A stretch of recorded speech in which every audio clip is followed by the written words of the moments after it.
চলতি এশিয়া কাপে ইন্ডিয়া পাকিস্তান ম্যাচে এক অদ্ভুত দৃশ্য দেখা যায়। ভারতীয় অধিনায়ক সূর্যকুমার যাদব একটি ছক্কা মেরে খেলা শেষ করেন।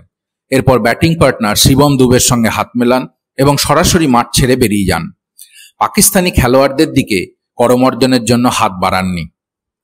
টসের সময়ও একই ঘটনা ঘটে।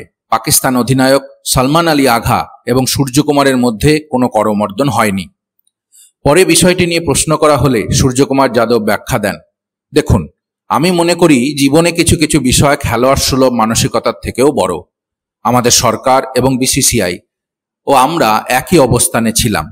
একসাথে আমরা এখানে এসেছি, সিদ্ধান্ত নিয়েছি এবং আমি মনে করি আমরা এখানে এসেছি শুধু ক্রিকেট খেলতে, আর প্রতিপক্ষকে আমরা সঠিক জবাবও দিয়েছি।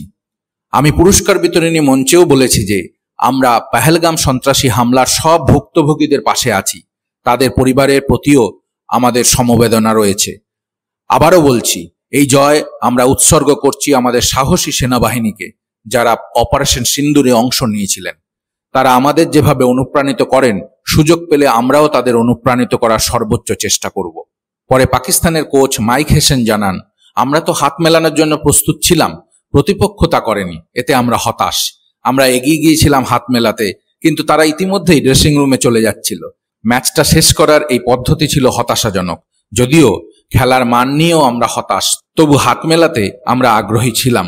হেসেন আরও বলেন, পুরস্কার বিতরণী অনুষ্ঠানে সালমান আলী আঘার অনুপস্থিতি ছিল ভারতের এই অবস্থানেরই ফল। আপনারা কি মনে করেন, পহেলগাম সন্ত্রাসের পর ক্রিকেট মাঠে ভারতীয় অধিনায়ক সূর্যকুমার যাদবের এই আচরণ কি যথাযথ ছিল?